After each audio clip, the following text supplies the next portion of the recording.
kayong mga Pilipino, umalis na kayo sa subdibisyong ito. Iyan ang sigaw na nagpalayas sa amin, itinakwil na parang basura ng mga bilyonaryong Amerikano na nagmamay-ari ng bilyon-bilyong dolyar.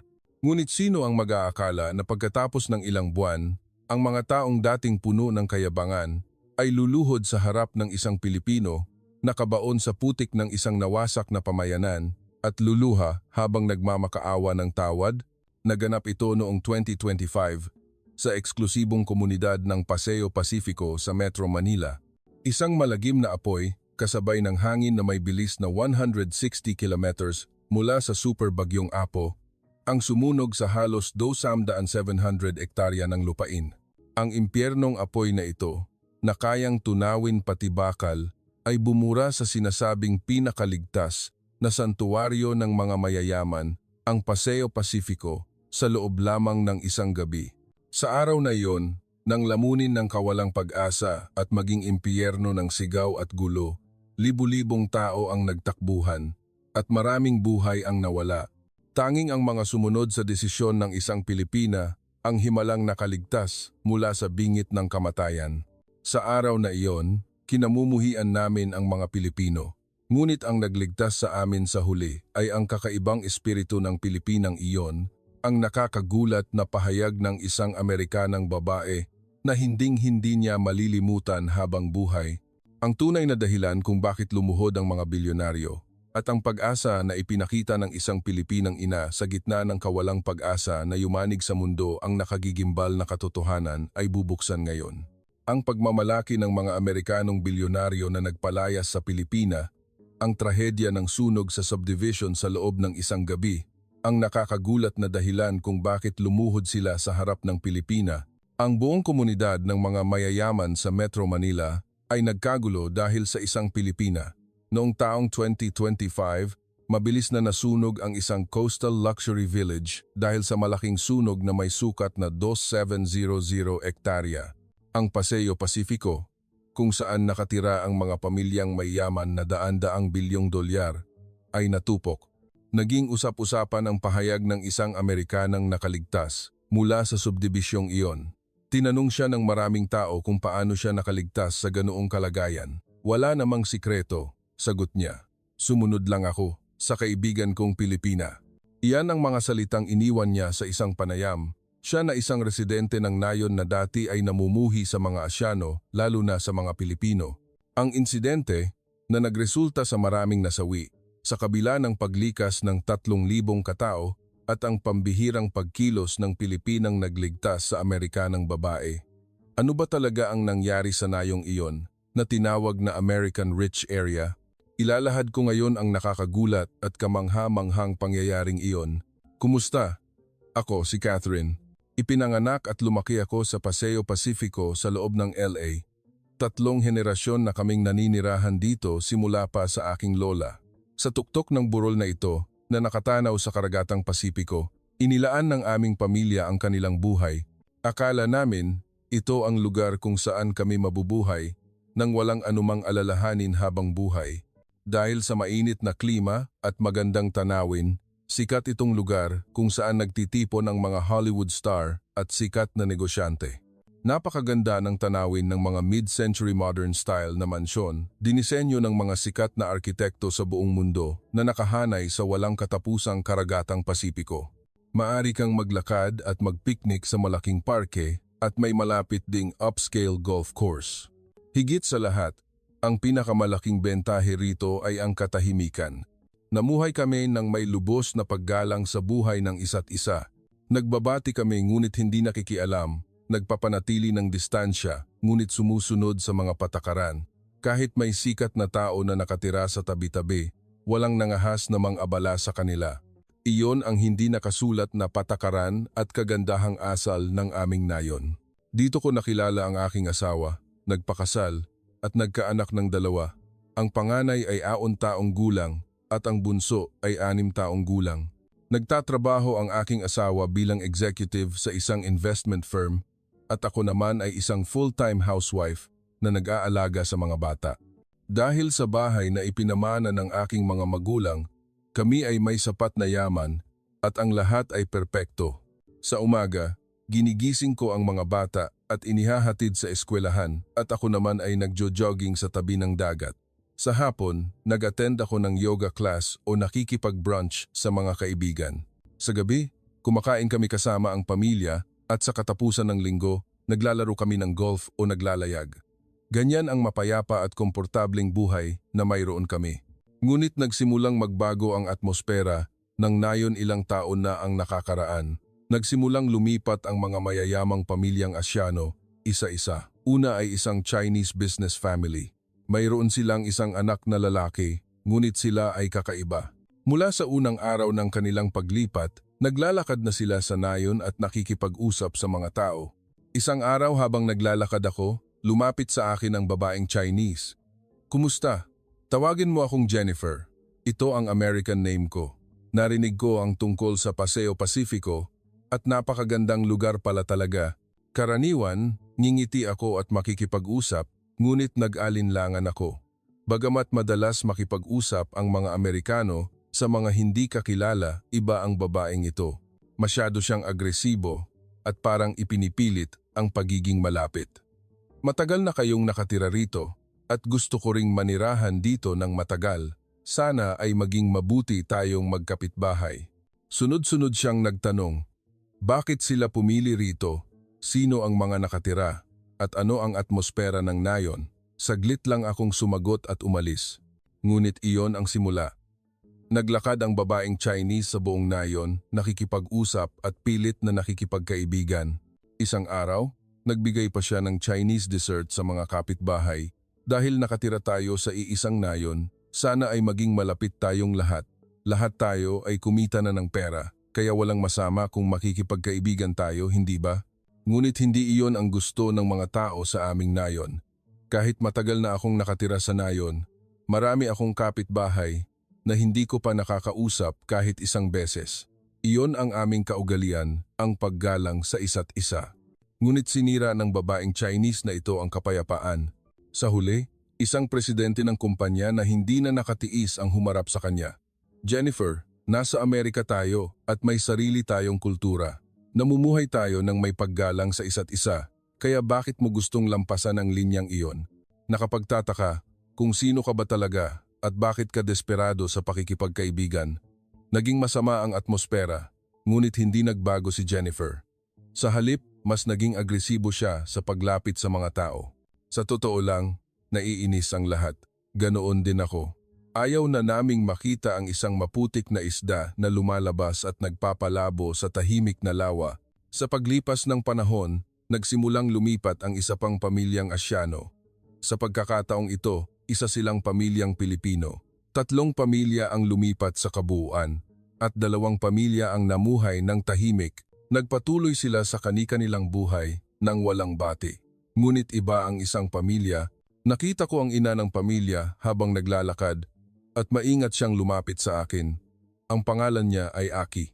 Iba si Aki kaysa kay Jennifer na Chinese. Iba ang paraan ng pakikipag-usap niya. Maingat at magalang, ngunit may katapatan. "Kumusta po? Mukhang magkaeskwela po ang mga anak natin. Kung okay lang, maaari po ba akong magtanong tungkol sa eskwelahan?" Hindi ipinakita ni Aki ang kanyang sarili. Tanging ang kailangan lang ang tinanong niya at inisip niya kung paano ako makakasagot ng madali. Sa una, saglit lang kaming nag-usap, ngunit humaba ang aming pag-uusap tungkol sa mga bata, programa ng eskwelahan, kapaligiran ng nayon. Dahil mayroon kaming mga karaniwang interes, natural na nagpatuloy ang pag-uusap. Ganoon kami, nag-usap ng higit sa 1 oras sa parke. Nakapagtataka, hindi ako nakaramdam ng pagkailang habang nakikipag-usap kay Aki. Sa halip, kalmado at komportable ako. Pauwi na ako, biglang pumasok sa isip ko ang ganitong pag-iisip. Baka magkaroon ako ng tunay na kaibigan sa nayong ito. At isang kaibigang Pilipina. Pagkatapos noon, madalas kaming nagkita ni Aki. Nagkikita kami sa oras ng sundo sa eskwelahan o nagtatagpo ng hindi sinasadya sa parke. Si Aki ay may sapat na paggalang, ngunit mainit. Hindi siya lumalampas sa linya at siya ay mabait at maalalahanin. Higit sa lahat, tahimik siya. Hindi siya nakikipag-usap sa ibang tao at pinoprotektahan niya ang kanyang espasyo. Nagustuhan ko ang ugali ni Aki dahil hindi siya nakikialam tulad ni Jennifer na Chinese. Isang araw, inanyayahan ako ni Aki sa kanilang bahay.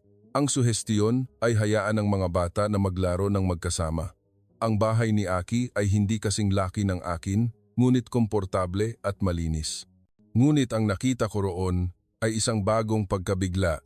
Kasama ni Aki ang kanyang anak sa lahat ng bagay, simula sa paggising sa umaga. Ginising niya ito ng marahan, magkasamang nagligpit ng kumot at nagbihis. Sa Amerika, karaniwan na hayaan ang bata na gawin ito ng mag-isa. Hinihayaan ko rin ang mga anak ko na gumising ng mag-isa sa tunog ng alarm, magbihis, kumain at maghanda para sa eskwelahan. Tinuruan ako na ang pagpapalaki ng pagiging independyente ay mabuting edukasyon, ngunit iba si Aki. Magkasama silang nagsuot ng medyas, nagbutones, at nagtali ng sintas ng sapatos. Sa una, mas matagal kaysa sa ginagawa ko ang lahat para sa kanya, ngunit nanonood lang siya at pinapalakas ang loob ng bata para gawin ito ng mag-isa. Wow! Nakasuot ka na ng medyas ng mag-isa ngayon. Mas mabilis ka na kaysa kahapon. Ang bata ay tumawa ng masaya sa salita at mukhang ipinagmamalaki. Ito ay ang pagpaparamdam ng tagumpay sa maliit na bagay. Nang makita ko ang eksena, napagtanto ko. Akala ko ay pinalaki ko ang aking anak ng independyente, ngunit parang pinabayaan ko pala siya. Pinalaki ni Aki ang pagiging mapag-isa ng kanyang anak habang ginagawa ito ng magkasama. Simula noon, nagdagdag din ako ng oras na kasama ang mga anak ko. Gumising kami ng magkasama sa umaga, tinulungan ko sila sa paghahanda at sinimulan kong gawin ang maliliit na bagay ng magkasama. Nakakagulat, nagsimulang magbago ang mga bata. Mas mabilis silang naghanda at nagkaroon din sila ng kumpiyansa na kaya nilang gawin ng mag-isa.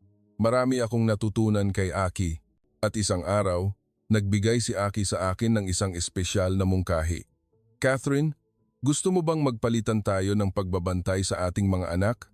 Sa Pilipinas, tinatawag itong damayan o palitan ng bantay. Nagpapalitan tayo ng pagbabantay sa mga bata. Naintindihan ko ang konsepto ng pagtulong. Kapag may lakad ako, binabantayan ni Aki ang mga anak ko. At kapag busy si Aki, ako naman ang nagbabantay sa kanya. Sa una, medyo kakaiba. Sa Amerika, karaniwan na mag-hire ng babysitter. Ngunit tinanggap ko ang mungkahi ni Aki. At iyon ay talagang isang magandang desisyon. Tuwing Huwebes, binabantayan ni Aki ang dalawang anak ko. At tuwing Biyernes, binabantayan ko ang anak niya. Naging magkaibigan din ang mga bata. At nagkaroon sila ng iba't ibang karanasan habang pumupunta sa bahay ng isa't isa. Higit sa lahat, gumaan ang pakiramdam ko. Hindi ko alam kung gaano kalaki ang tiwala ko sa isang kaibigan kaysa sa isang babysitter na binayaran. Ganoon, unti-unti kaming naging malapit ni Aki. Naging tunay kaming magkaibigan, hindi lang simpleng kakilala. Marami ring itinuro si Aki sa akin tungkol sa kulturang Pilipino. Sinabi niya na sa Pilipinas, mahalaga ang pagiging magalang at ang bayanihan mula sa murang edad. Sinabi niya na natural nilang natutunan ang mabuting asal sa pamamagitan ng paglalaro at masayang pag-aaral sa pamamagitan ng pagkanta at laro. Ang mga anak ni Aki ay matatas magsalita ng Filipino at Ingles sa murang edad. Nainggit ako dahil Ingles lang ang kayang salitain ng mga anak ko. Nagtanong ako kay Aki, paano niya pinalaki ang kanyang mga anak na maging matatas sa dalawang wika? Tumawa si Aki at sumagot, mas mabilis matuto ng wika kapag bata pa. Kung lapitan mo ito na parang laro, sisip-sipin ito ng mga bata na parang espongha. Simula noon, sinimulan ko ring turuan ang mga anak ko ng mga salitang Filipino gamit ang mga paraan na itinuro ni Aki sa akin. Kahit hindi ako matatas sa Filipino, tinulungan ako ni Aki. Ang mga bata ay nag-aral ng isa o dalawang salitang Filipino nang may pagtataka. Habang tumatagal ang oras na kasama ko si Aki, mas natuto ako tungkol sa kultura ng Pilipinas. At napagtanto ko na marami talaga akong matutunan. Ang pagiging narito ni Aki sa nayon ay isang malaking suwerte at pagpapala para sa akin. Nang papalapit na ang Thanksgiving, inanyayahan ko si Aki sa pagtitipon ng aming pamilya, saan naroon ang aking mga magulang at biyenan. Nagdala si Aki ng tradisyonal na pagkaing Pilipino, chicken adobo, lumpiang Shanghai at kare-kare. Namangha ang aking ina nang kumain siya ng adobo. Ano ito? Napakasarap. Nagbigay galang din ang aking biyenan nang kumain siya ng kare-kare. Bihira ang ganitong kapitbahay ngayon. Naaalala ko noong bata pa kami. Ganyan din kami. Naghihiwa-hiwalay ng pagkain at nagtutulungan. Nagustuhan talaga ng aking mga magulang at biyenan si Aki. Gusto ng aking ina na matuto ng recipe ng pagkaing Pilipino kay Aki at pinuri ng aking biyenan ang mga anak ni Aki na napakaganda. Ang gabing iyon ay talagang mainit at masaya. Ang oras na nagtipon ang pamilya, tumawa at nagbahagi ng pagkain. Si Aki ang nasa gitna. Nakahiga ako sa kama noong gabing iyon at naisip ko, napakasuwerte ko na magkaroon ng ganitong mabuting kapitbahay. Hindi, magkaroon ng isang mabuting kaibigan. Ramdam ko na ang buhay ko ay nagiging mas mayaman dahil kay Aki. Ngunit ang kapayapaan ay hindi nagtagal. Biglang dumating sa akin si Jennifer na Chinese. Dinala niya ang kanyang anak at ipinakilala na malapit daw sa anak ko. Catherine, magkaeskwela pala ang mga anak natin. Sabi nila magkaibigan daw sila, ngunit kakaiba. Mukhang ngayon lang nakita ng anak ko ang anak ni Jennifer. Tinanong ko ang anak ko, magkaeskwela ba kayo o nagkita na kayo sa nayon? Saglit siyang nag-alinlangan at sumagot siya ng pabulong. Ngayon ko lang siya nakita, pero bigla siyang pumunta sa akin at sinabing dapat ko raw sabihin kay mama na magkaibigan kami. Naging blanko ang isip ko. Hindi ko maintindihan kung bakit niya pinagsabi ang anak ko na magsinungaling. Agad kong gustong tanungin si Jennifer, ngunit pinigilan ako ni Aki sa tabi. Catherine, sandali lang. Tama na tanungin mo siya, pero pakiramdam ko ay masyadong malakas si Jennifer. Mas mabuting huwag mo siyang lapitan. Tama si Aki. Malinaw na may pinaplano si Jennifer. Maaaring magdulot ito ng mas malaking problema kung makikipag-ugnayan ako ng padalos-dalos. Huminga ako ng malalim at nagpigil. Mas mabuting hayaan na lang, ngunit hindi huminto si Jennifer. Pagkaraan ng ilang araw, dumating ulit siya at sinabi, dahil magkakasundo ang mga bata, mag-oorganisa ako ng pagkikita. Gusto kong magkasama sila. Catherine, darating ka ba? Pwede ring sumama ang Pilipinang iyon. Talagang gusto kong maglagay ng matibay na linya. Diretso akong nagsalita. Jennifer, sa tingin ko, nilinaw ko na noon, ngunit wala akong balak na maging malapit na kaibigan. Kaya, sana ay huwag mo nang pilitin ang mga bata na magkunwari na magkaibigan para lumapit. Ngunit tumawa lang si Jennifer na parang walang nangyari at umalis, parang walang epekto sa kanya. Wala na akong magandang pakiramdam kay Jennifer, ngunit may mas malaking insidente na nangyari. Isang gabi, biglang nagkagulo ang nayon. Karaniwan, ang katahimikan at kapayapaan ang bentahe ng aming nayon. Ngunit nagkagulo kahit lampas na ng 10:00. Binuksan ko ang bintana at tumingin sa labas, at hindi ako makapaniwala sa nakita ko. Isang grupo ng mga turistang Chinese ang naglalakad sa aming nayon. Nagpapakuha sila ng litrato, sumisigaw, at naglalakad na parang nasa zoo. Mabilis akong lumabas. Lumabas din ang ibang residente. Lahat ay nakatingin sa mga turista ng may pagkamangha. Sumigaw ang isang residente. Anong ginagawa niyo rito? Akala niyo ba, tourist spot ito? Bahay ito ng mga tao, paano kayo magpapakuha ng litrato at mag-iingay ng ganyan? Ngunit hindi sila pinansin ng mga turista. Sa halip, mas lumakas ang tawa nila at nagpakuha pa ng litrato. Sinabi ng isang lalaki sa Ingles, lupa mo ba ito? Hindi mo lupa, kaya bakit ka nagagalit? Talagang walang preno at nakakabigla. Hindi ko na kinaya. Umalis na kayo agad. Pribadong ari-arian ito at bahay namin ito. Ngunit tumawa lang sila, panoorin lang namin saglit at aalis din kami. Huwag kang mag-alala. Kung hindi ka komportable, pumasok ka sa bahay mo at huwag kang lumabas. Hindi na ito katanggap-tanggap. Hindi ko maintindihan kung bakit nangyayari ito. Sa huli, nalaman namin na naging uso pala sa mga mayayamang Chinese na mamasyal sa mga luxury residential area sa Amerika. Pumunta sila para tingnan kung ano ang nangyayari sa aming nayon at kung ano ang itsura ng mga nakatira. Kahit interesado sila, hindi ba kawalang galang na magdala ng grupo at mag-ingay sa nayon ng mga tao? Galit na galit talaga ako. Sa sandaling iyon, lumapit sa akin si Aki. Catherine, huwag kang masyadong magalit. Sa Pilipinas, Marami ring Chinese na pumupunta at gumagawa ng mga masasamang bagay. Medyo kumalma ako nang marinig ko ang sinabi ni Aki. Ngunit hindi pa rin nawala ang galit ko. Napakagaling talaga nila na manggulo kahit saan sila pumunta sa mundo. Mahigpit na hinawakan ni Aki ang kamay ko. Wala silang pakialam kung magalit tayo o hindi. Mas mabuting tiisin na lang natin. Tama si Aki, ngunit hindi madaling tanggapin. Ang pakiramdam ko sa mga Chinese ay bumaba na sa pinakamababa. Ganoon, nagpatuloy ang pang-araw-araw na buhay kahit nagkaroon ng stress. Ngunit nakaya ko dahil nandyan si Aki. Pinalaki namin ang mga anak ng magkasama at nagtiwala kami sa isa't isa. Naging malaking ginhawa si Aki sa akin. Sa tuwing mayroon akong problema, nakikinig siya sa akin at binibigyan ako ng mainit na tsaa para aliwin ako. Sinubukan ko ring samahan si Aki kapag may problema siya. Ganoon, naging mahalaga kami sa isa't isa. Nagustuhan din talaga ng aking mga magulang si Aki. Masayang nag-aral ng pagkaing Pilipino ang aking ina kay Aki. At minahal ng aking biyenan ang mga anak ni Aki na parang sarili niyang apo. Ang aming pamilya at ang pamilya ni Aki ay lalong naging malapit. Sa katapusan ng linggo, nagpipiknik kami ng magkasama o kumakain ng hapunan. Ang mga bata ay naging parang magkapatid at kami ni Aki ay naging parang magkapatid. Ganoon, nagpatuloy ang mapayapa at masayang araw. Ngunit ang kapayapaang iyon ay nakatakdang mabasag. Pagkaraan ng ilang buwan, isang nakakagulat na balita ang kumalat sa nayon. Ginawa pala ni Jennifer na Chinese ang investment scam sa maraming residente. Nangolekta siya ng pera sa pamamagitan ng pag-akit sa mga pamumuhunan na nagkakahalaga ng milyon-milyong dolyar, ngunit nalaman na ang lahat ay kasinungalingan.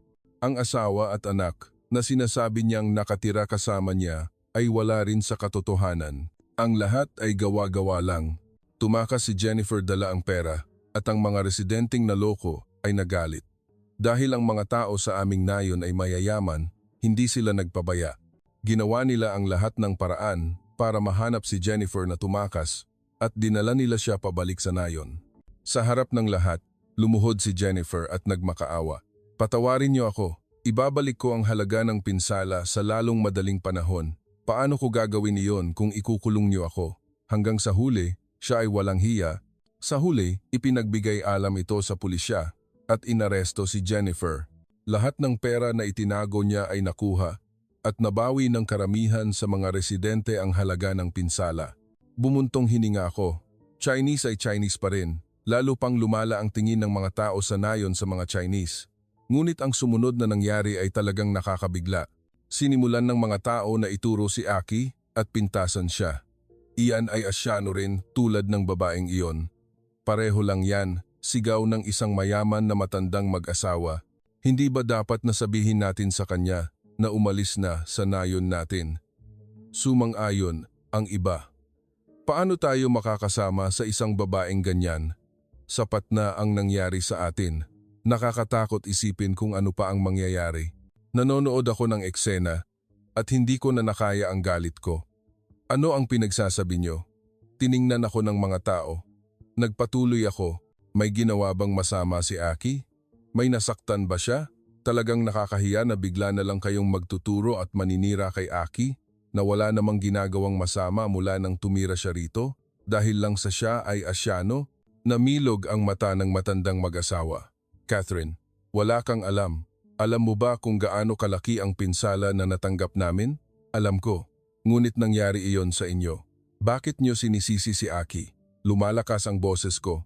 Si Aki ang gumawa ng sopas para sa inyo. Kapag may sakit kayo, siya ang nagbantay sa mga anak niyo at nagdala ng mga magulang niyo sa ospital. Anong ginagawa niyo sa taong ganyan? Ngunit hindi nagbago ang atmosfera ng mga tao. Sa halip, kakaiba ang tingin nila sa akin. Hinawakan ni Aki ang braso ko. Catherine, tama na. Ayos lang. Hindi ayos. Hindi ito katanggap-tanggap. Ngumiti ng tahimik si Aki at mahigpit na hinawakan ang kamay ko. Ayos lang talaga. Sa tingin ko, lilipat na ako. Ano? Mukhang mas mabuti na lumipat ako. Natatakot ako na baka madamay pa ang mga bata. May luha sa mata ni Aki. Umiyak din ako. Napakaganda ng nayong ito, ngunit ayos lang. Nagpaplano na rin kaming lumipat. Huwag kang mag-alala. Haplos ni Aki ang kamay ko. Sabi ko na dati, mayroon akong second house. Titira muna ako roon. Kapag naayos na, iimbitahin kita. Pupunta ka, hindi ba? Tumango ako habang nagpipigil ng luha. Aki, kailangan mo ba talagang lumipat? Baka kumalma din ang sitwasyon? Hindi. Ang pagtatangi ng lahi kapag nagsimula, hindi madaling huminto. Alam ko, ang boses ni Aki ay kalmado, ngunit may malalim na sugat. Kung aalis ka, paano ako? Ang mga bata, ang lalapit nila sa isa't isa. Nakakainis talaga. Huwag kang umiyak, Catherine. Hindi ako pupunta sa malayo. 40 minutong biyahe lang. Madalas tayong magkikita. Ngunit hindi ito nakapagbigay ng ginhawa sa akin. Napakalungkot ng katotohanan na aalis si Aki. Noong gabing iyon, sinabi ko ang lahat sa aking asawa. Galit na galit siya. Hindi katanggap-tanggap. Ano bang ginawa ni Aki? Hindi ba? Hindi ko talaga maintindihan. Hinawakan ako ng asawa ko. Ang ginawa mong pagtatanggol kay Aki ay kahanga-hanga. Ipinagmamalaki kita. Medyo gumaan ang pakiramdam ko sa salita niya. Ngunit mabigat at masakit pa rin ang puso ko. Pagkaraan ng ilang araw, tinulungan ko si Aki sa paglilipat. Nag-impake kami, nag-ayos ng mga gamit at inilagay sa kotse. Umiyak ang mga bata dahil ayaw nilang maghiwalay. Ang mga anak ko at ang mga anak ni Aki, lahat ay umiyak. Mama, bakit aalis si Tita Aki? Ayoko. Anak, ayaw din ni Mama. Pero kailangan. Hindi ko rin napigilan ang luha ko. Huling niyakap ako ni Aki. Salamat, Catherine. Napakasaya ko na magkaroon ng kaibigang tulad mo. Ako ang dapat magpasalamat, Aki. Marami akong natutunan dahil sa iyo. Salamat. Niyakap namin ang isa't isa at umiyak sandali. Ganoon, umalis si Aki. Pagkatapos umalis ni Aki, bigla akong naiinis sa nayong ito. Ito ang lugar na tinitirhan ko habang buhay. Ngunit ngayon lang pumasok sa isip ko ang ganitong pag-iisip. Nagkaroon din ako ng pagdududa kung tama bang makasama ang mga taong tulad nito. Sinabi ko sa asawa ko, Mahal, gusto kong umalis sa nayong ito. Nagulat ang asawa ko at tiningnan ako. Talaga? Tinitirhan mo na ito habang buhay, hindi ba? Alam ko, pero hindi na maganda rito. Walang kabuluhan ang lugar na ito kung wala si Aki. Nag-isip sandali ang asawa ko at tumango. Sige, pumunta tayo sa nayon ni Aki. Tingnan natin kung anong klaseng lugar iyon at doon tayo magdesisyon.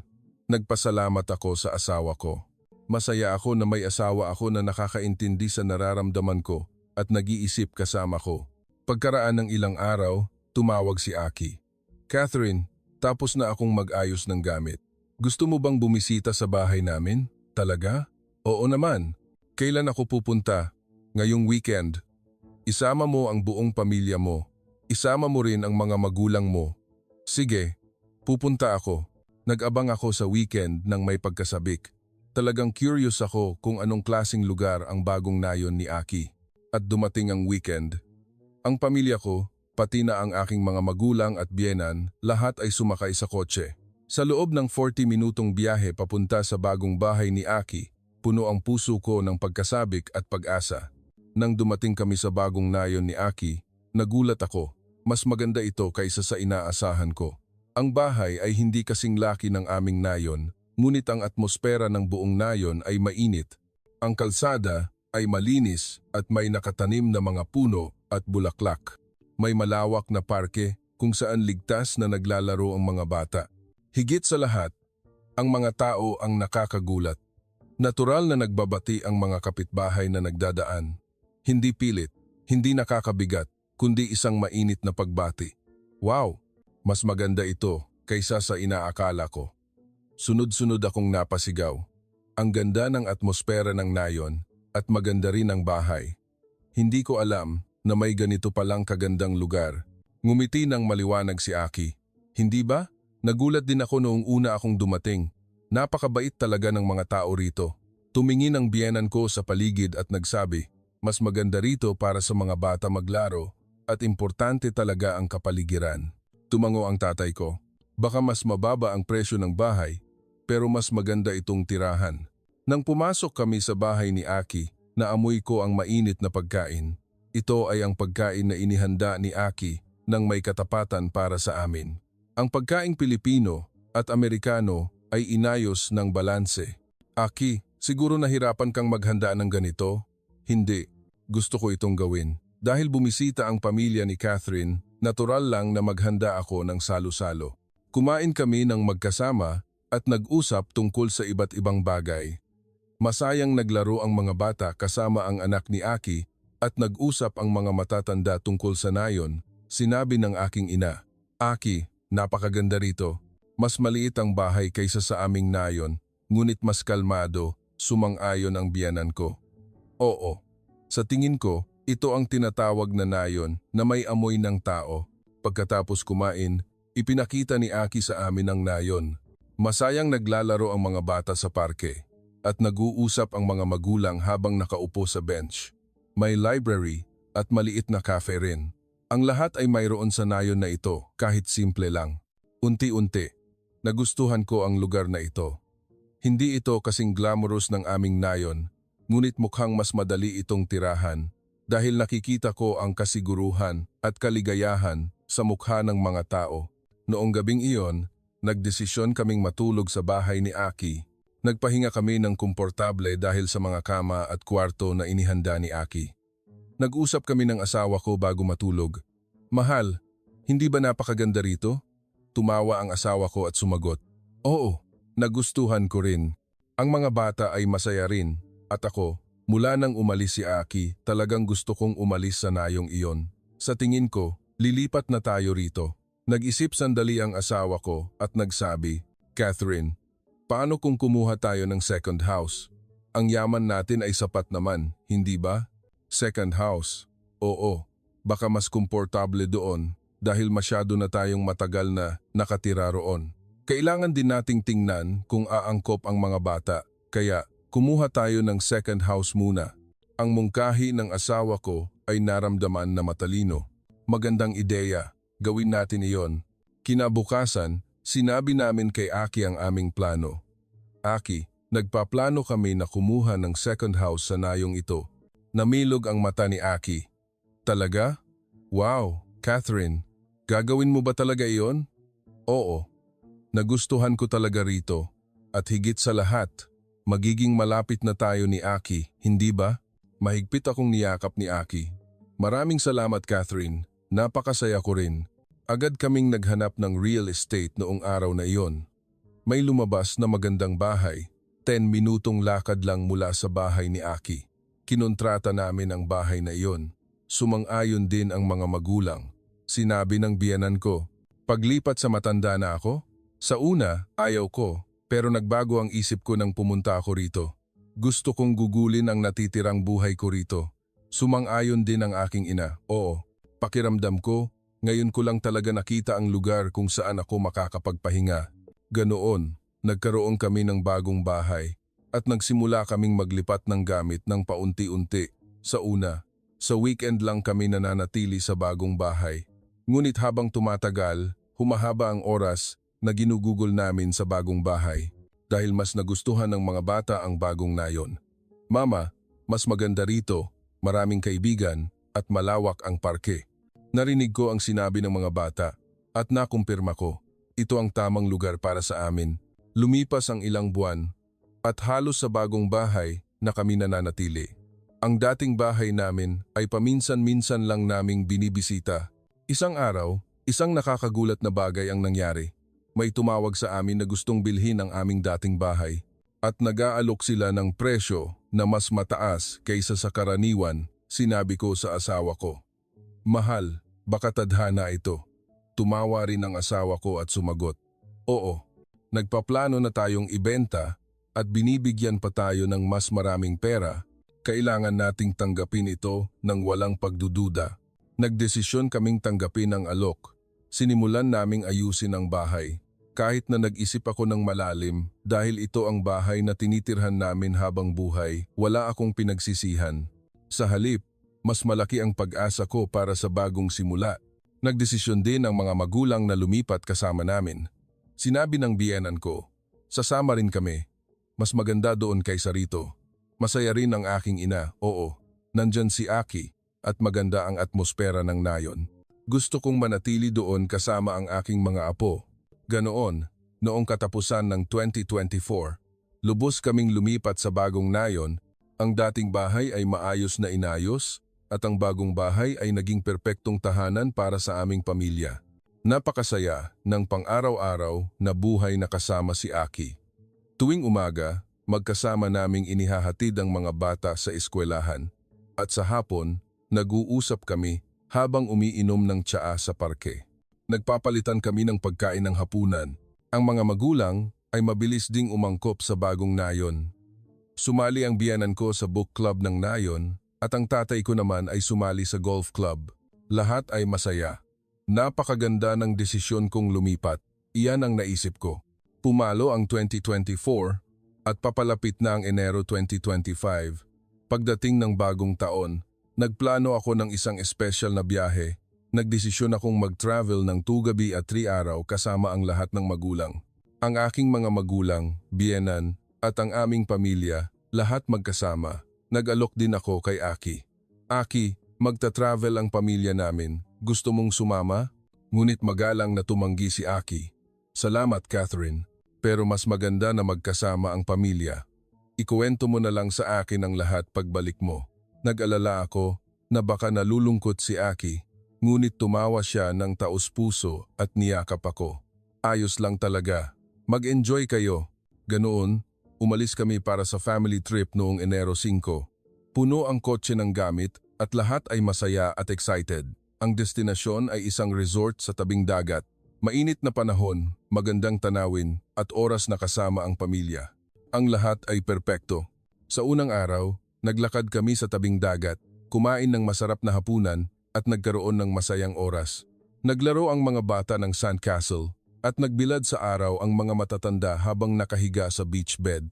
Sinabi ng biyenan ko, ngayon lang kami nag-travel ng sama-sama ang buong pamilya at napakaganda, tumawa ang aking ina at sumagot. Oo, nagpapasalamat ako kay Catherine na nagplano ng ganito kaganda. Ipinagmalaki ko. Nang makita ko ang pamilya na masayang-masaya, uminit din ang puso ko. Pagkatapos ng hapunan, nag-usap kami habang umiinom ng tsaa sa lounge ng resort.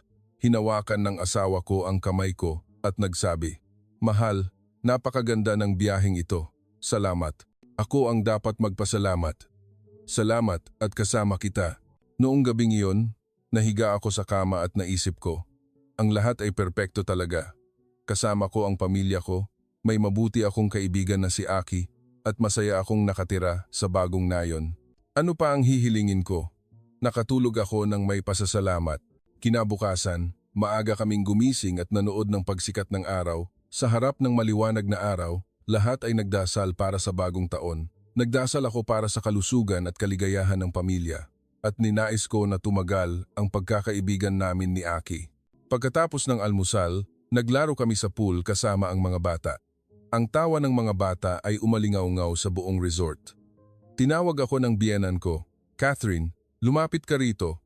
Umupo ako sa tabi ng biyenan ko. Opo, ma.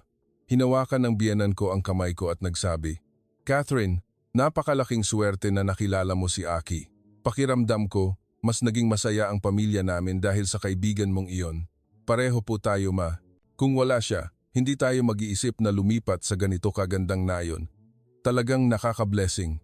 Narinig ko ang sinabi ng biyenan ko at uminit ang dibdib ko. Totoo, kung wala si Aki, nakatira pa rin kami sa malamig at walang galang na nayon na iyon.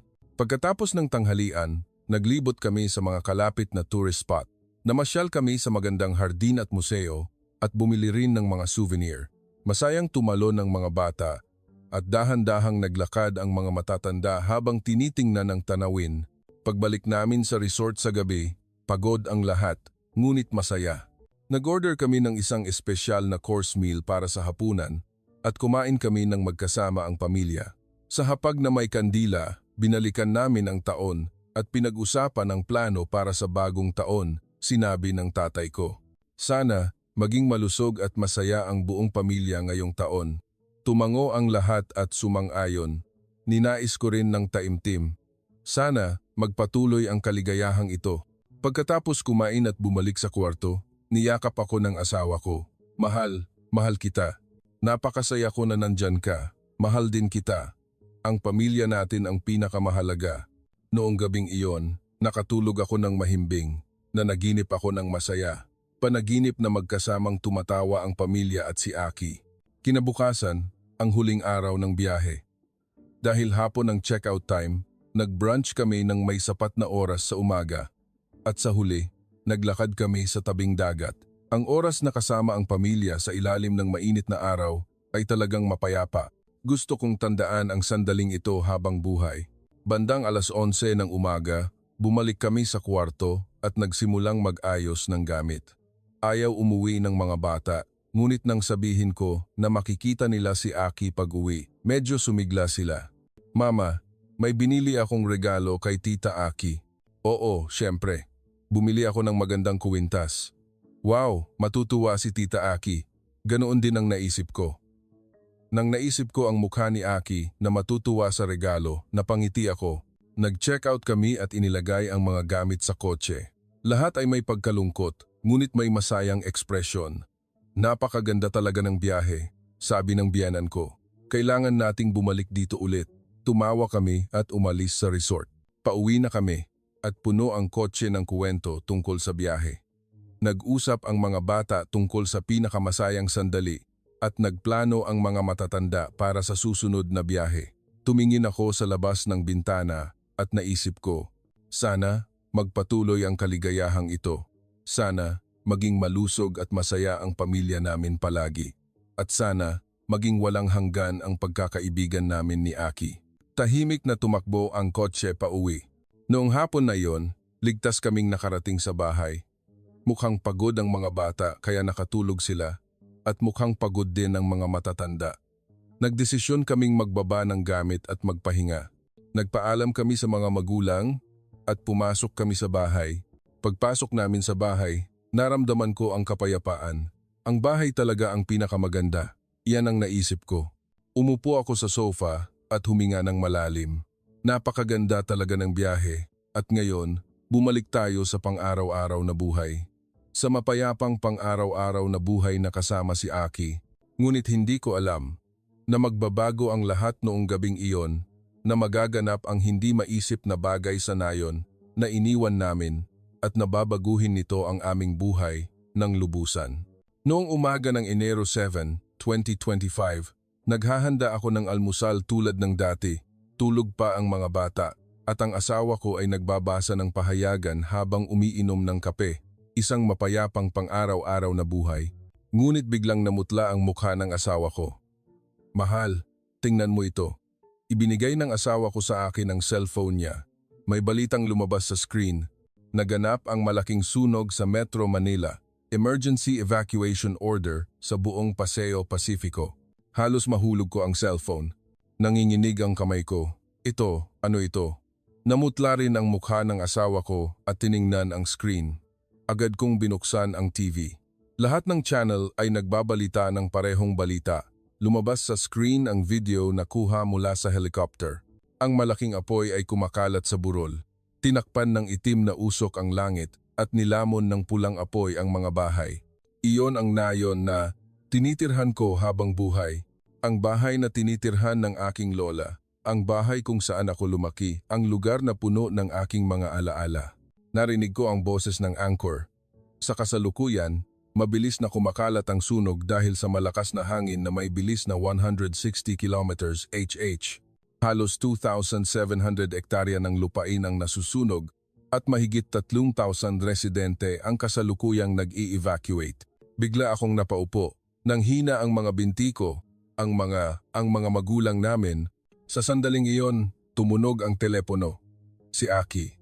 Catherine, nakita mo ba ang balita? Ayos ka lang ba? Nanginginig ang boses ni Aki.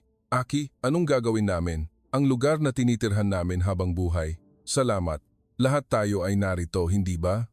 Ang mga magulang mo, ligtas din sila. Talagang napakabuti. Tama si Aki. Kung hindi kami lumipat, kung nakatira pa rin sila roon, nakakatakot isipin. Dahil ito sa iyo, Aki. Kung wala ka, nasamid ako at hindi na nakapagsalita. Huwag kang umiyak, Catherine. Ngayon, kailangan nating mag-alala para sa mga tao roon. Ano ang maitutulong natin? Kahit sa ganitong sitwasyon, nag-aalala pa rin si Aki para sa ibang tao. Bumalik ako sa sarili dahil sa salita ni Aki. Oo, kailangan nating gawin ang isang bagay. Ang TV screen ay patuloy na nagpapalabas ng nakakatakot na eksena, ang pila ng mga taong nag-evacuate, ang mga nasusunog na bahay, ang kalsada na naging abo. Ang video na kuha ng drone ay hindi na tulad ng nayon na kilala ko. Ang lahat ay nawala. Ang magagandang mansyon, ang malawak na kalsada, ang lahat ay nasunog at naging abo. Nagpatuloy ang anchor sa pagpapaliwanag. Sa kasalukuyan, libu-libong bahay ang nasunog at ang halaga ng pinsala ay tinatayang umabot sa mahigit 88 bulyar. Sinusubukan ng mga bumbero na apulahin ang sunog sa tulong ng mga helicopter. Ngunit nahihirapan sila dahil sa malakas na hangin. Niyakap ako ng asawa ko. Mahal, ayos lang, ligtas tayo. Ang pamilya natin, lahat ay ligtas. Ngunit hindi ko mapigilan ang luha ko. Nag-alala ako para sa mga kapitbahay na kilala ko, mga kaibigan, at lahat ng tao na nakatira roon. Nasaan sila ngayon? Ligtas ba silang nakapag-evacuate? Patuloy na tumutunog ang telepono. Ang aking ina, biyenan at dating kaibigan, nagkukumpirmahan kami ng kaligtasan. Sa kasamaang palad, sinabi ng mga taong kilala ko na ligtas silang nakapag-evacuate. Ngunit sinabi nila na nawala ang lahat ng kanilang bahay. Ang bahay na pinaghirapan nilang bilhin habang buhay, ang bahay na puno ng alaala na wala sa isang gabi. Umiyak ang isang kaibigan. Catherine, wala akong nadala. Ang katawan ko lang ang nakalabas. Ang mga larawan ng pamilya, ang damit ng mga bata, lahat ay nasunog. Nagbigay ako ng salita ng aliw, ngunit hindi ko alam kung ano ang sasabihin. Paano ko aaliwin ang pagkawala na iyon? Naging mas malinaw ang halaga ng pinsala sa hapon. Ang lugar na kasing laki ng Seoul ay nasunog at libu-libong tao ang nawalan ng bahay. Patuloy na naiulat ang mga nasawi. Hindi ako umalis sa harap ng TV dahil iyon ang aking bayan, ang aking pinagmulan. Kahit umalis ako, nandoon pa rin iyon sa pinakamalalim na bahagi ng puso ko. Pagdating ng gabi, pumunta si Aki sa bahay namin. May dala siyang kaldero ng mainit na sopas. Kailangan mong kumain para magkaroon ng lakas. Gumawa ako ng mainit na miso soup. Naluha ako sa pag-aalala ni Aki. Umupo kami sa hapagkainan at uminom ng sopas. Walang nagsalita, tahimik lang kaming gumalaw ng kutsara. Pagkatapos kumain, nagsalita si Aki. Catherine, sa tingin ko, kailangan nating gawin ang isang bagay. Anong gagawin? Ang mga nag-evacuate, wala silang pupuntahan. Hindi ba? Wala silang makakain, walang masusuot. Maaari tayong tumulong. Seryoso ang tingin ni Aki. Paano? Mag-upa tayo ng bodega. Maghahanda tayo ng pagkain, damit, kumot at iba pa roon para magamit ng mga nag-evacuate. Nag-isip ako sandali at tumango ako. Sige, gawin natin iyon. Mag-uupa ako ng 2 bodega. Ako ang magbabayad ng lahat ng gastos. Hinawakan ni Aki ang kamay ko. Salamat, Catherine. Salamat sa pagsama sa akin. Agad kaming kumilos. Noong gabing iyon, tinawagan namin ng real estate at mabilis kaming kumuha ng 2 bodega. Kinabukasan, nagsimula kaming maghanda ng mga gamit, mainit na damit, kumot, higaan at pagkain. Bumili kami ng 10 cart sa malaking supermarket. Tinawagan ni Aki ang Filipino community. May malaking kalamidad na nangyari sa Metro Manila. Kailangan nating tumulong. Nakakagulat, maraming Pilipino ang sumagot. Mga taong nagbigay ng donasyon, mga taong nag-volunteer. Agad na nagtipon ang 12 ng tao. Inayos namin ang bodega na parang evacuation center. Sa isang gilid, nagtambak kami ng damit at kumot. At sa kabilang gilid, naghanda kami ng pagkain. Naglagay din kami ng ilang simpleng kama. Gumawa kami ng espasyo kung saan makakapagpahinga ang hindi bababa sa 300 katao, sabi ni Aki. Kailangan na nating ipaalam sa mga tao. Nag-post kami sa social media ng lokasyon at impormasyon ng evacuation center at pumunta kami mismo sa evacuation center at nagbigay ng mga flyer. Pumunta kayo rito, may mainit na pagkain at lugar para magpahinga. Kinabukasan, nagsimulang dumating ang mga tao sa evacuation center. Sa una, iilan lang. Ngunit habang kumakalat ang balita, Parami ng parami ang dumating. Puno ng pagod at kawalang pag-asa ang kanilang mukha. May nakasuot ng punit-punit na damit at may hubad. Mga nanay na may dalang bata, mga kabataan na sumusuporta sa matandang mag-asawa at mga lola na nag-iisa. Lahat ay mukhang pagod. Sinalubong ko sila at nagsabi, "Welcome, magpahinga kayo. Wala na akong mahabang salita na masabi." Anong salita ang masabi ko sa kanila na nawalan ng lahat sa isang gabi? Tahimik lang akong nagbigay ng mainit na sopas. Si Aki naman ay nagbigay ng kumot sa tabi at inalagaan ang mga bata. Ginawa rin ng mga Filipino volunteer ang kani-kanilang trabaho. Nagluluto, naglilinis, nag-aayos ng gamit. Lahat ay nagkaisa. Noong gabing iyon, isang matandang mag-asawa ang pumasok sa evacuation center. Nakita ko na sila. Sila ang matandang mag-asawa na sumigaw kay Aki na umalis sa nayon. Nag-alinlangan ako. Ngunit lumapit sa kanila si Aki na parang walang nangyari. "Welcome, umupo kayo." Nagbigay si Aki ng mainit na sopas sa matandang babae. Nang tanggapin ng matandang babae ang sopas, nagsimula siyang umiyak. "Patawarin mo kami. Talagang patawarin mo kami." Nanginginig ang boses ng matandang babae. "Tama ka, kami ang nagkamali talaga." Tahimik na hinawakan ni Aki ang kamay ng matandang babae. "Ayos lang. Ang mahalaga, nandito kayo ngayon. Kumain kayo ng dahan-dahan." Yumuko rin ang matandang lalaki. "Salamat. Talagang salamat." Nang makita ko ang eksena, uminit ang dibdib ko. Si Aki ay mainit na tinanggap ang mga taong nakasakit sa kanya. Hindi siya nagtangi at hindi siya nagtanim ng galit. Tahimik lang siyang tumulong. Lumipas ang ilang araw at lalong sumigla ang evacuation center. Nag-aaliwan ng mga tao sa isa't isa at nagbahagi ng pagkain habang naghahanap ng pag-asa. May ilang tao na nagsimulang mag-volunteer. Sila mismo ay biktima, ngunit sinabi nila na gusto nilang tumulong sa ibang tao. Nang makita ko ang ganoong eksena, napagtanto ko. Sa harap ng kalamidad, hindi mahalaga ang lahi o nakaraan. Lahat tayo ay tao at maaari tayong magtulungan. Isang araw, isang malaking kahon ang nakalagay sa harap ng pinto ng evacuation center. Hindi namin alam kung sino ang naglagay. Binuksan ni Aki ang kahon. Sa loob ay may Chinese snacks, mga pangangailangan sa buhay at sobre ng pera. Tiningnan ni Aki ang snacks at nagsabi ng tahimik, "Mukhang si Jennifer ang naglagay nito." "Ano, ang scammer na iyon?" Tumango si Aki. "Ang anak ni Jennifer ang may gusto sa snacks na ito. Nakita ko na minsan." Nagulat ako. Bakit? Bakit gagawin niyon ni Jennifer? Ngumiti ng tahimik si Aki. Ang tao ay hindi lang may isang mukha. Gumawa siya ng masama, ngunit may konting pagsisisi rin siguro sa puso niya. Nang marinig ko ang sinabi ni Aki, naisip ko, talagang komplikado ang tao. Hindi lang nahahati sa mabuti at masama. Ginamit din namin ang mga gamit na iyon para sa mga evacuees. Hindi namin binaliwala ang huling kabutihan na iniwan ni Jennifer. Habang lumilipas ang panahon, unti-unting bumuti ang sitwasyon. Sa pagsisikap ng mga bumbero, nagsimulang maapula ang apoy at dumating din ang tulong mula sa gobyerno. Ngunit marami pa ring tao ang walang pupuntahan. Dahil matagal bago muling maitayo ang bahay, nagpatuloy kami sa pag-operate ng evacuation center. Kapag nauubos ang gamit, pinupunan namin ulit at tinutulungan namin hanggang sa makakaya namin kapag may kailangan ang mga tao. Tumulong din ang mga magulang. Gumawa ang aking ina ng sopas araw-araw at inayos ng biyenan ko ang mga gamit. Nakikipag-usap ang biyenan ko sa mga evacuees at nagbibigay ng aliw. Ngayon lang ako gumagawa ng ganitong makabuluhang trabaho sa ganitong edad, sabi ng biyenan ko. Hindi ko alam na napakalaking kahulugan pala ng pagtulong ng tao sa tao. Pareho ang pakiramdam ko. Kahit mahirap, pakiramdam ko ay nakita ko ang tunay na kahulugan ng buhay ko habang ginagawa ang trabahong ito.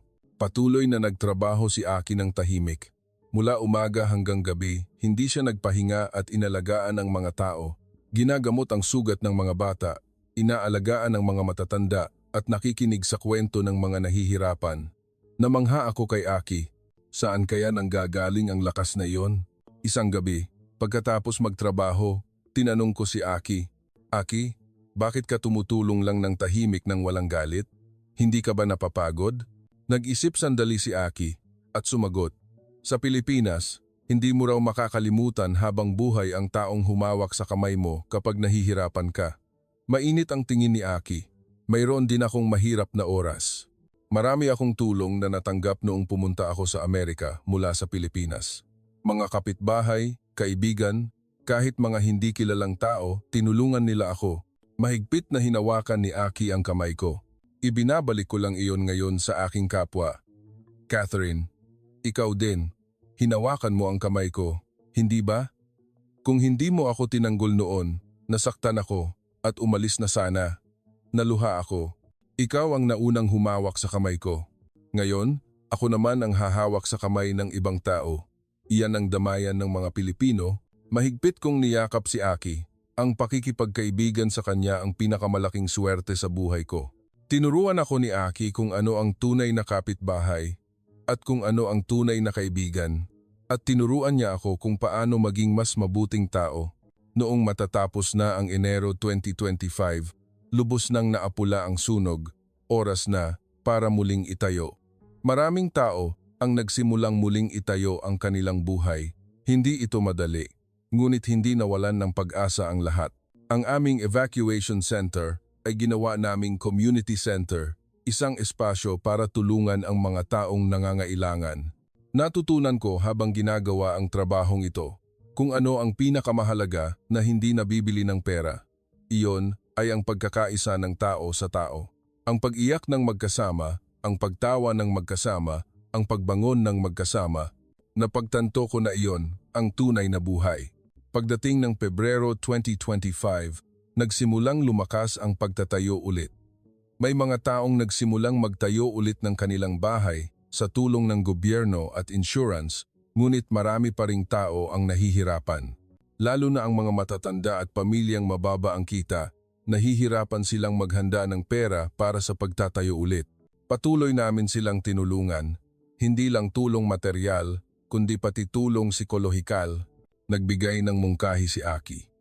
Catherine, gumawa tayo ng counseling program para gumaling ang sugat sa puso ng mga tao. Magandang ideya. Paano natin gagawin? Iimbitahin natin ang mga eksperto na may karanasan sa disaster counseling mula sa Pilipinas. Susubukan kong makipag-ugnayan. Talagang nakakagulat ang network ni Aki. Sa loob ng ilang araw, dumating ang mga volunteer counselor mula sa Pilipinas. Nagbigay sila ng libreng counseling sa mga biktima ng kalamidad. Nag-operate din kami ng trauma recovery program at nagbigay ng psychological treatment para sa mga bata. Unti-unting bumalik ang sigla sa mukha ng mga tao. Lumapit sa akin ang isang lalaking nasa gitnang edad. Salamat, Catherine. Kung wala kayo ni Aki, hindi ko alam kung ano ang mangyayari sa akin. Hindi, tayo ay mga taong nakatira sa iisang nayon. Pero umalis na kayo, hindi ba? Pero tumutulong pa rin kayo ng ganito. May luha sa mata ng lalaki. Ako ang isa sa mga taong nagturo kay Aki at pintasan siya noon. Talagang nakakahiya ako. Hinawakan ko ang kamay niya. Ang nakaraan ay nakaraan. Ang mahalaga ay ang kasalukuyan, hindi ba? Talagang pasensya na. At salamat. Yumuko siya ng malalim. Ang mga ganitong bagay ay dumami. Ang mga taong dating nagtatanggi kay Aki ay isa-isang lumapit at humingi ng tawad. Mainit na tinanggap ni Aki ang lahat. Ayos lang. Lahat tayo ay nakakaranas ng mahirap na oras. Magkasama nating malalampasan ito. Tuwing makikita ko ang kabutihan ni Aki, napahanga ako. Paano siya nagkaroon ng ganoong kalawak na puso? Sa kalagitnaan ng Pebrero, may tumawag sa amin mula sa local newspaper na gustong mag-interview. Sa una, gusto naming tumanggi. Hindi naman namin ginawa ito para mapansin. Ngunit sinabi ni Aki, Catherine, baka makatulong ang interview na ito sa mas maraming tao. Baka mas maraming tao ang mag-donate sa ibang lugar. Tama si Aki. Nagdesisyon kaming sumagot sa interview. Tinanong ng reporter, Catherine, umalis na kayo sa nayong iyon, kaya bakit pa kayo tumutulong ng ganito? Nag-isip ako sandali. Iyon ang lugar na tinitirhan ko habang buhay. Iyon ang aking pinagmulan. Kahit umalis ako, hindi mapuputol ang koneksyong iyon. Tinanong ng reporter si Aki, Aki, narinig ko na nakaranas kayo ng racial discrimination sa nayong iyon. Bakit pa kayo tumutulong? Ngumiti ng tahimik si Aki at sumagot, "Hindi ba ang tunay na kapitbahay ay ang humawak sa kamay mo kapag nahihirapan ka? Mas malaki ang pagdurusa nila ngayon kaysa sa sugat ko noon." Naluha ang reporter. "Talagang kahanga-hanga kayo." Pagkatapos lumabas ng interview article, may nakakagulat na bagay na nangyari. Bumuhos ang mga donasyon mula sa buong bansa. Ang mga gamit at application para mag-volunteer ay sumabog. Lalo na ang reaksyon ng Filipino community, napakainit. Hindi lang sa Metro Manila, kundi pati sa ibang lugar, lahat ng Pilipino ay kumilos. Dumating din ang mga donasyon mula sa Pilipinas. Tumawag din ang Philippine Embassy. "Aki, Catherine, napakagaling ng ginagawa niyo. Gusto naming tumulong." Nagbigay ang embassy ng mga malalaking tolda, sleeping bag at pagkain. Kumilos din ang mga kumpanyang Pilipino. Ang mga malalaking kumpanya ay nagbigay ng donasyon. Hindi ko mapigilan ang pagkamangha. "Aki, ano ba talaga ito?" Tumawa si Aki at sumagot, "Ang mga Pilipino, hindi nila kayang dumaan lang kapag may nakita silang nahihirapan, walang pinipiling lahi o bansa. Kailangan lang nilang tumulong. Talagang kahanga-hanga silang tao." Ang Pilipinas ay isang bansa na nakaranas ng digmaan at maraming kalamidad. Kaya mas naiintindihan namin ang pagdurusa ng iba. Nang marinig ko ang sinabi ni Aki, naramdaman ko na napakagaling ng bansang Pilipinas. Pagdating ng Marso, maraming pamilya ang naghanda ng pansamantalang tirahan. May mga taong binigyan ng trailer house o lumipat sa government-supported housing. Unti-unti ring nabawasan ang mga taong pumupunta sa evacuation center. Ngunit patuloy naming inoperate ang community center.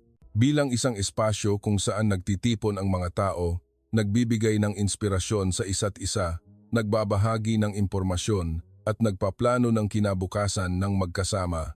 Isang araw, bumisita ulit ang matandang mag-asawa na dating sumigaw na umalis ang mga Pilipino. Ngayon, may dala silang bulaklak. "Aki, Catherine, maraming salamat talaga." Ibinigay ng matandang babae ang bulaklak gamit ang nanginginig na kamay. Kami ang nagkamali talaga. Ang pagtrato namin sa inyo nang ganoon ay isang kasalanan habang buhay." Yumuko rin ang matandang lalaki ng malalim. "Patawarin mo kami. Kami ay tumanda na at naging baliw." Niyakap ni Aki ang matandang mag-asawa. Ayos lang talaga. Ang mahalaga, magkasama tayo ngayon." Niyakap sila ng 4 na tao sandali at umiyak. Hindi ko rin napigilan ang luha ko. Ito ang tunay na kapayapaan. Ito ang tunay na pagpapatawad. Yan ang naisip ko. Noong gabing iyon, nagkaroon ng maliit na party sa community center. Nagtipon ang mga taong magkasamang lumampas sa kalamidad at nagbigay ng inspirasyon sa isa't isa. Nagbahagi kami ng pagkain, kuwento at tawa. Tumayo ang isang babae at nagsabi, "Sa kalamidad na ito, nawalan ako ng bahay, ngunit nagkaroon ako ng mas mahalagang bagay. Iyon ay ang tunay na kapitbahay." Pumalakpak ang mga tao, lalo na kay Aki at Catherine at sa mga Filipino volunteer. Nagpapasalamat ako. Kung wala kayo, hindi namin malalampasan ang kahirapang ito. Tumayo ang lahat at pumalakpak sa amin. Mahigpit na hinawakan ko ang kamay ni Aki. Mahigpit ding hinawakan ni Aki ang kamay ko. Tumawa kami at umiyak. Pagdating ng Mayo 2025, dumating ang tagsibol. Patuloy pa rin ang pagtatayo ulit, ngunit unti-unting bumalik ang sigla sa nayon. Ang mga bagong bahay ay isa-isang dumami at bumalik ang ngiti sa mukha ng mga tao. Patuloy kaming nag-operate ni Aki ng community center. Ngayon, hindi na lang ito evacuation center, kundi lugar na pinagkukuhanan ng inspirasyon at komunikasyon ng mga residente. Nagsimula rin kami ng after-school program para sa mga bata at health lecture para sa mga matatanda. Ipinakilala rin ni Aki ang Filipino concept ng palitan ng bantay, childcare exchange. Sa una, hindi pamilyar ang mga tao, ngunit unti-unti silang nasanay at ngayon, natural na silang nagbabantay ng bata sa isa't isa. Ang ganda pala nito. Bakit hindi natin alam ang ganito? Nagtatakang sinabi ng isang nanay. Tumawa si Aki at sumagot, "Kung magkasama tayong magpapalaki, masaya ang bata at komportable ang magulang." Iyan ang ginagawa na sa Pilipinas noon pa. Nagbigay ako ng salita sa tabi. Sinubukan ko rin ito dahil tinuruan ako ni Aki at napakaganda talaga. Nagiging malapit din ang mga bata. Unti-unting sumali ang mas maraming pamilya sa palitan ng bantay. Ganoon, ang kultura ng pagtulong sa isa't isa ay itinatag sa nayon. Isang hapon, naglakad kami ni Aki sa tabing dagat. Ang mainit na hangin ay humihip at ang araw ay sumikat. Umupo kami sa bench at tiningnan ang dagat. Pagkatapos ng sandaling katahimikan, nagsalita ako. Aki, maaari ba akong magtanong? Sige, ano iyon? Bakit ka tumutulong lang ng tahimik nang walang galit? Ako? Sana nagtanim na ako ng galit. Ang mga taong gumawa sa iyo ng ganoon. Tumingin si Aki sa dagat at dahan-dahang sumagot. Sa Pilipinas, hindi mo raw makakalimutan habang buhay ang taong humawak sa kamay mo kapag nahihirapan ka. Tiningnan ako ni Aki. Mayroon din akong mahirap na oras. Talagang napakahirap noong pumunta ako sa Amerika mula sa Pilipinas. Ibang bansa, ibang kultura. Lumayo ang tingin ni Aki.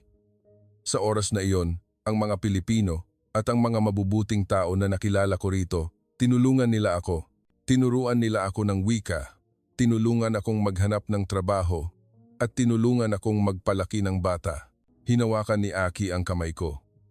Catherine, ikaw ang isa sa kanila. Hinawakan mo ang kamay ko, hindi ba? Noong tinanggihan ako ng lahat, ikaw lang ang nagtanggol sa akin. Nagsimulang dumaloy ang luha sa mata ko. Iyon ang natural na bagay. Hindi iyon natural. Kinailangan iyon ng tapang. Umiyak din si Aki. Ibinabalik ko lang iyon. Ibinabahagi ko ang pagmamahal at tulong na natanggap ko sa ibang tao. Iyan ang damayan ng mga Pilipino. Niyakap namin ang isa't isa, sandali at umiyak. Aki, salamat. Ang pakikipagkaibigan sa iyo, ang pinakamalaking swerte sa buhay ko. Ako rin, Catherine, binago mo ang buhay ko. Lumubog ang araw at namula ang langit. Umupo kami ng magkatabi at tiningnan ang paglubog ng araw. Ninais ko na tumagal ang sandaling iyon habang buhay. Pagkaraan ng ilang araw, may dumating na interview request. Ngayon, national broadcast na, sikat na raw ang kuwento ko sa buong bansa. Tinanong ng reporter, Catherine, maraming tao ang naantig sa kwento nyo. Paano kayo nakaligtas sa malaking kalamidad na iyon? Mayroon ba kayong sikreto? Nag-isip ako sandali. At dahan-dahan akong sumagot, wala akong sikreto.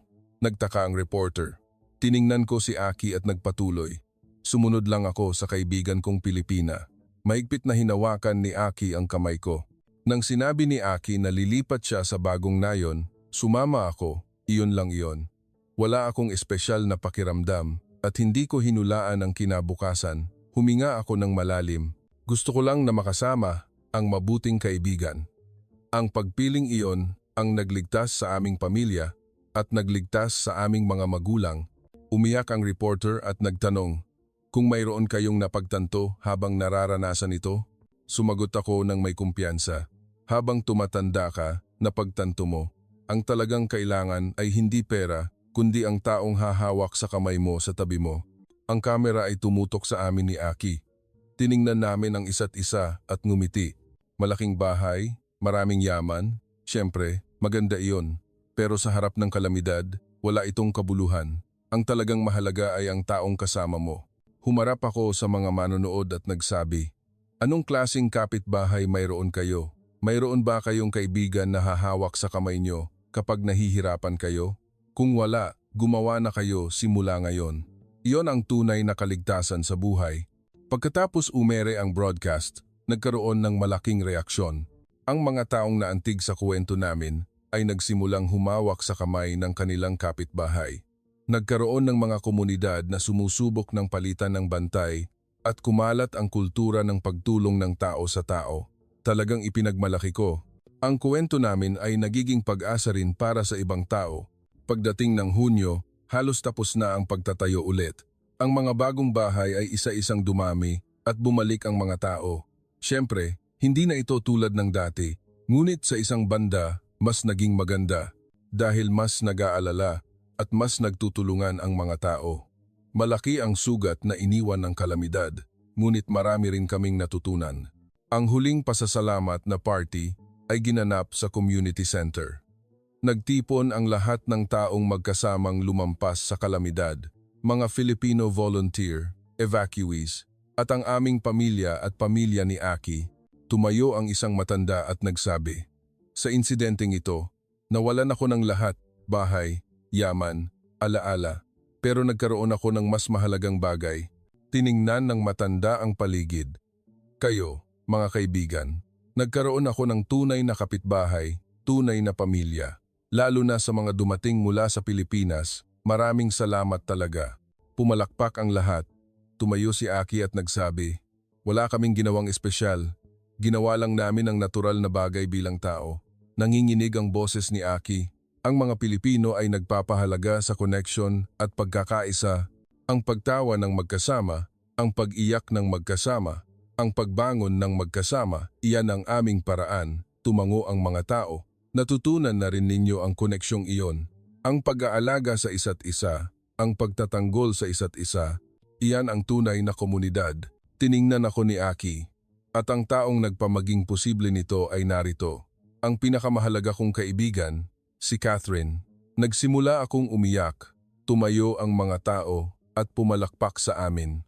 Niyakap namin ang isa't isa at umiyak sandali.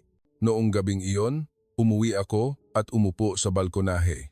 Tiningnan ko ang nagniningning na kalangitan at binalikan ang nakaraang ilang buwan.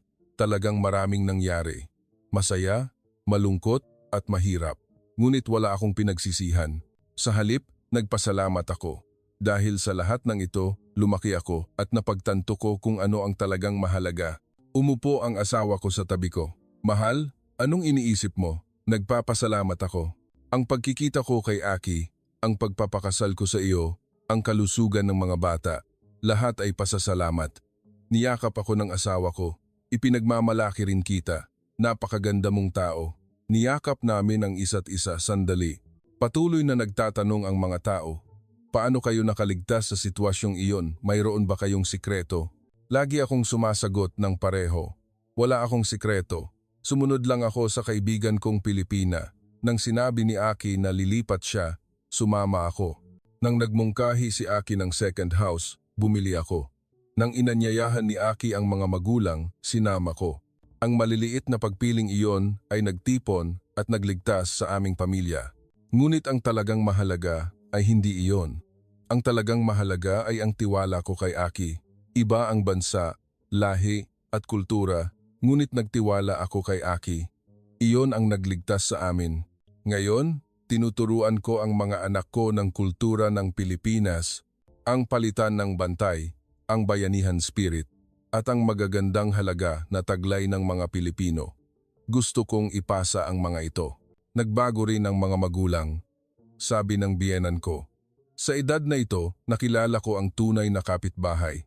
Ang taong tulad ni Aki, ang tunay na kapitbahay." Ang aking ina ay itinuturing si Aki na parang sarili niyang anak. "Aki, dito ka na maghapunan ngayon." Kami ay naging tunay na pamilya. At napagtanto ko, ang pinakaligtas na bahay sa mundo ay hindi ang malaking bahay, kundi ang bahay na may mabuting tao. Ang pinakamalaking yaman sa mundo ay hindi pera, kundi ang taong nasa tabi mo. Gusto ko ring magtanong sa inyo, anong klaseng tao mayroon kayo? Mayroon ba kayong kaibigan na hahawak sa kamay nyo kapag nahihirapan kayo? Kung wala, gumawa na kayo simula ngayon. Mauna kayong humawak sa kamay, dahil baka iyon ang magligtas sa inyong buhay. Pumupunta pa rin ako sa community center kasama si Aki ngayon, dahil mayroon pa ring mga taong nangangailangan ng tulong. At alam ko, ipagpapatuloy ko ang trabahong ito habang buhay dahil tinuruan ako ni Aki. Ang pagmamahal na natanggap ay kailangang ibahagi. Iyan ang tunay na buhay. Anong pag-iisip ang pumasok sa inyo nang marinig nyo ang kwentong ito? Mayroon ba tayong kapitbahay na tulad ni Aki sa tabi natin? O tayo ba ang nagiging kapitbahay na tulad ni Aki para sa iba? Ipinagmamalaki ko na ang Filipino spirit ng pagkakaisa at damayan ay kumakalat sa buong mundo at gumagawa ng mas mainit na mundo. I-like at mag-subscribe kung gusto nyo ang channel na ito.